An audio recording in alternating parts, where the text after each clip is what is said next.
Hi, Pep. Hi. Following on slightly from that question, given that the Champions League game against Madrid is coming up quickly, 1 month. Yeah, you've got a break now. After the United game, is it tempting to rest players like Aguero, who's got a history with muscle injuries? You've got De Bruyne, Sterling have played a lot of games. Will you not take that into consideration ahead of the Madrid game? No.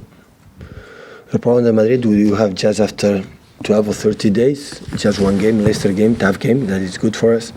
One game before Madrid, but no, because the players need rhythm. And even with somebody like Aguero, who's obviously proved over the last few weeks how important he is in terms of scoring goals. Sergio didn't play in Sheffield. Yeah. Play 15 minutes. A little bit, that is one of the reasons why. So especially in that game, a little more physicality. I want Gabriel in that position. Tomorrow he's going to play players that they didn't play in Sheffield, and in United game is going to play players that tomorrow they are not going to play. They are going to play. So I think I'm a guy who rotates quite a lot, as you know, the team. So to try to be in everybody involved, but no, maybe I have to think about that in Christmas period. That's true. But now we have game after now we had game 5 days until the next one. Fulham after have 4 days against Tottenham, and after have 6 days against West Ham. After have 12 days or 15 days until Leicester game. So I don't think now is not much time to make the people rest. Hopefully it's not going to happen, but it's having to get injured. So, but like for us, another player is going to play. So only I can do. Hi, Pep.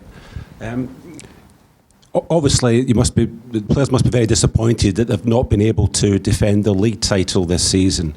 How impressed have you been with the mentality of the players, that given that they've gone on this tremendous run recently? Have you learned a lot about the mentality from what's been happening recently in that respect?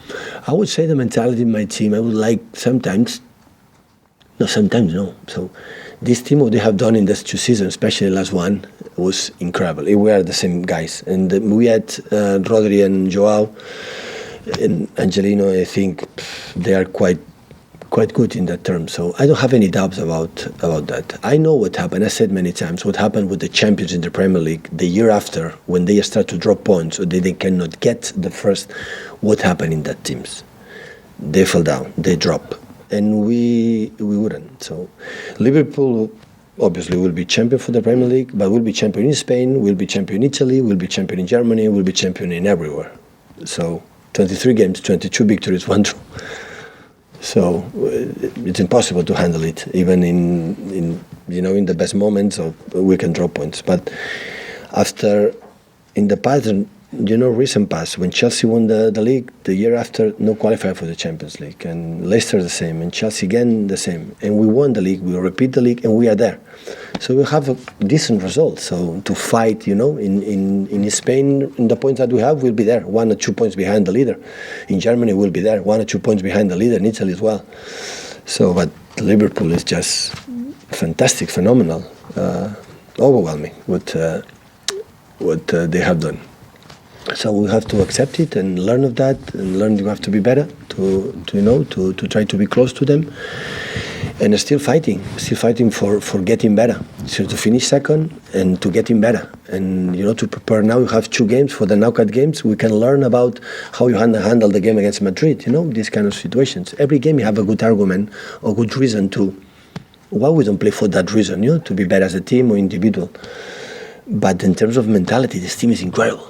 Honestly, it's one of the best I ever handled it and faced in my career, how they react in the bad moments. I think the numbers, the results, not just in this season, because I think it's good, even in the previous season was phenomenal.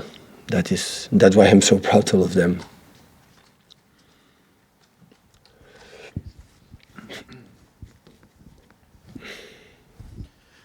Pep, you said before that Phil Foden's potential is so great that you're not going to look for a replacement for David Silva because you have one here. Is it a bit different with Sergio? I don't know who you've got in the academy, but do you think that's going to be a different scenario that you might have to look worldwide? With Sergio? Yeah. Yeah, Sergio, the striker is completely different.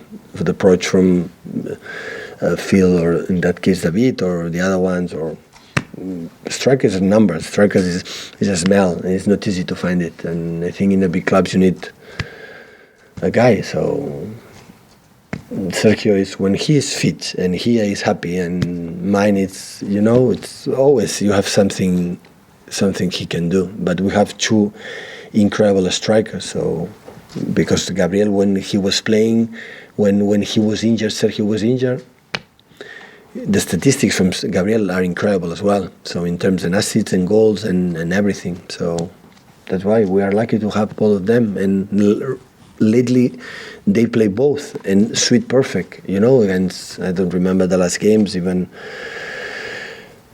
against Watford, played the last minutes, two on the pitch and before, so it was good.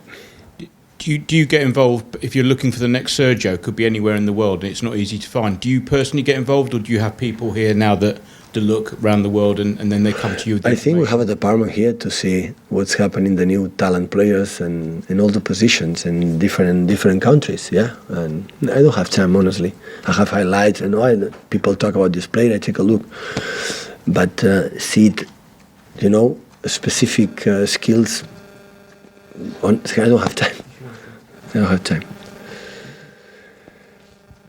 Yeah. Okay. Have a lovely morning.